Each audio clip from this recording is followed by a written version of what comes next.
Most leaders keep telling themselves it'll get easier. They think that things will settle down after the next reorg, the next launch, the next big pivot. I used to believe that too. But here's the truth. In fast-moving environments, calm isn't coming. There's only change in how you lead through it. Today I'm going to break down how to lead through uncertainty without losing momentum, clarity, or trust. Let's dive in. Let's get one thing straight. Change is not a problem. Resistance is. And resistance isn't logical, it's emotional. See, during times of change, people aren't just reacting to new processes, they're reacting to uncertainty, the loss of control, and the discomfort of letting go of what felt familiar. In business, pivots happen fast, but people need space to catch up. And if you ignore that, your team will start to disengage quietly, right when you need them most. So what do? You name it. You normalize the discomfort, and you become the voice that helps your team move from resistance into momentum. Here's a tool that works. Ask your team a simple question during your next check-in. What part of this change feels hardest to navigate right now? Then pause and listen.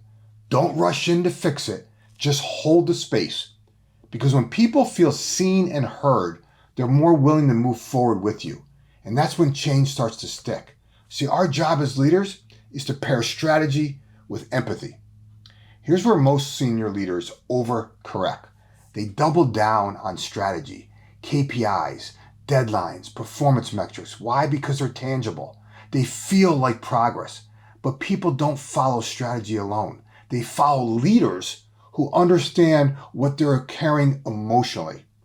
The bottom line is you need both. I encourage you to say something like, yes, we're pivoting again, and I know it's frustrating, but here's how this sets us up for the long term. See, that one line validates the emotion and reinforces the mission. In today's fast-changing world, emotional clarity is just as critical as strategic clarity. You can't lead through change without both. Here's another place change breaks down is communication.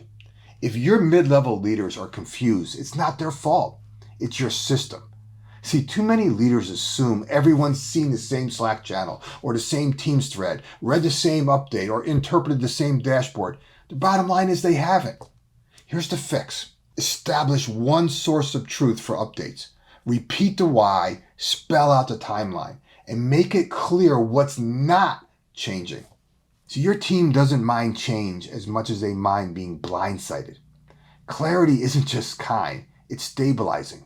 It's what keeps people anchored when everything feels like it's shifting. Every team moves through the emotional curve of change. Some are still in frustration. Others have moved into exploration. If you don't know where your team is, you'll lead from the wrong place. To fix it, start asking your managers, where do you think your team is on the curve right now? What's one thing they need from you to move forward? And I say that because support looks different at every stage. And if you can spot the phase, you can match your leadership style to it. One of the most useful reframes I teach leaders is this: zoom out. What's the long-term story this change supports? And then zoom in. What's the one step we can take to align with it? Zooming out restores perspective. Zooming in restores momentum. Let me tell you a story. A client of mine was leading a complex systems overhaul, and the team was stretched really thin. Burnout was starting to creep in. So we talked about it, we paused, we zoomed out, we reconnected the team to the bigger goal, improve customer experience, cut ticket volume by 30%. Then we zoomed in and asked, what's one workflow we could improve this week? They picked one, they fixed it, and the momentum started to return. Even in big, messy change, clarity and progress are always within reach. You just have to look for both angles. Leading through change isn't a side hustle. This is the job of a leader. If you want your team to stay engaged, focused, and resilient, you have to go first. That means normalizing uncertainty, making space for sense making, not just status updates, sharing the why, not just the what, listening as much as you lead, and most of all, It means showing them that change isn't something to survive. It's something to grow through. Your leadership won't be measured by how well you execute a perfect plan. It'll be measured by how well you navigate the imperfect ones and bring your team with you. If you're serious about leveling up your leadership, I've got something for you. Download my free ebook, The CEO Shift. Empower your leaders to think like entrepreneurs and lead like owners. Inside, I'll walk you through how to elevate your leadership, how to drive alignment, and how to build a high-performance team that owns the mission. If you're not quite ready for that level yet, then let me send you a signed copy of my book, Freedom to Experiment. It's all about how to reignite your energy, sharpen your focus, and build unstoppable momentum. The book is free. I just ask that you cover for shipping. Hit the link in the description and we'll take care of the rest. Okay, if this message today hit home, here's how you can help others find it.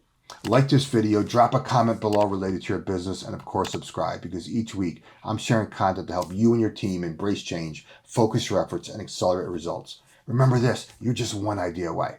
I hope to talk to you soon.